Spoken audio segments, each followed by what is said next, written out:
Segment of the Sit Down with Malik Wright, presented by First Star Logistics. On this segment, we'll be discussing if the Milwaukee Bucks are the team to beat in the East with the recently acquired Damian Lillard. Damian Lillard gets traded to the Bucks, thus has many people picking them to be the team to beat in the East. A lot of people think this is going to be the move that takes them over the top. I'm just not buying it. I'm just not buying it. I understand why you go out there and you grab a Damian Lillard. He is a transcendent type of player, albeit the last couple of years he's dealt with injuries. So it leaves me to wonder. I don't know about you, but it makes me wonder a little bit how much he has left in the tank. But for me, I think it's completely disrespectful to Boston. Yes.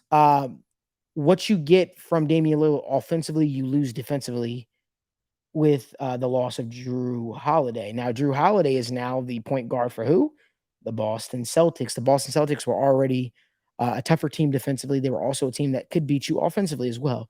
To me, I feel like Boston's still the team to be in the East, if you ask me. You look at the additions that Boston made to their team. I always said to you, Daniel, because Daniel and I are both Celtics fans. I said, I believe if they had a true point guard that would take this team over the top.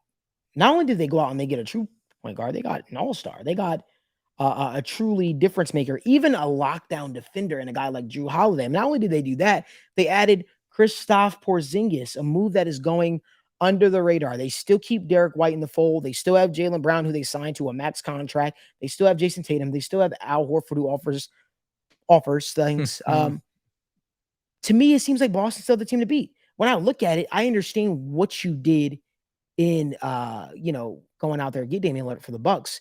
But for me, it's still a lot of hoping that it comes together. There's hoping that Damian Lillard stays healthy. Not unless he miraculously, is just, able to play at top level. He's been dealing with abdomen injury for the last two seasons. Yeah. So now you're relying on the likes of Giannis. You're relying on Damian Lillard, and you're relying on Chris Middleton to get the job done.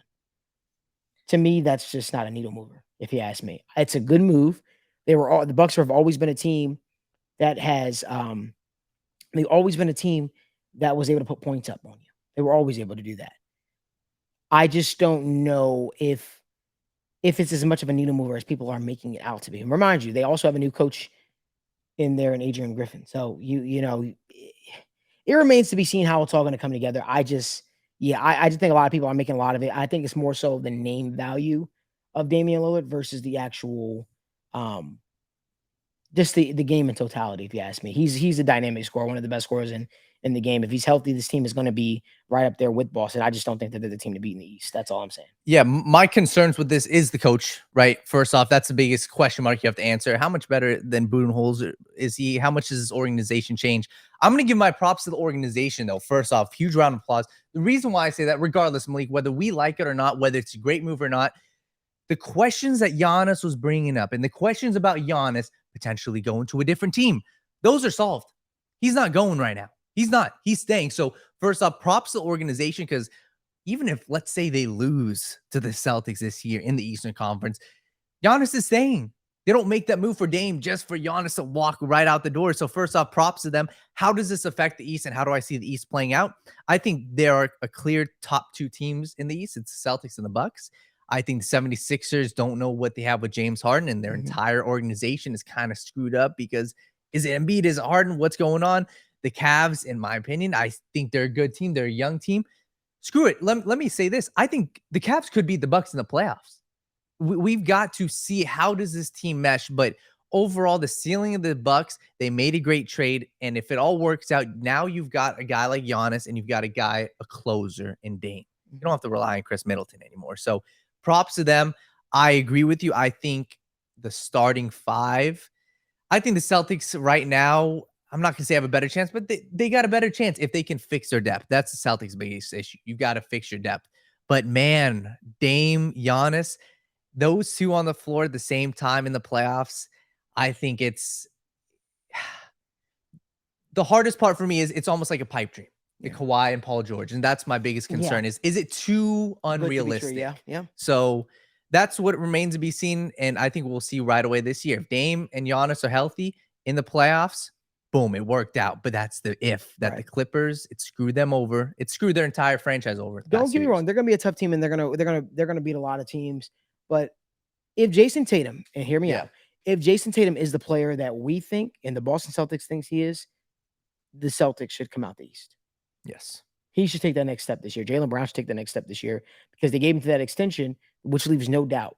We believe in you. We believe in Tatum. We believe in this team. So we're going to supply you with the necessary talent, like a Drew Holiday, like a Kristaps Porzingis, to help take this team over the top. I think the Celtics come out of the East this year. I do. And I'm looking forward to it as well.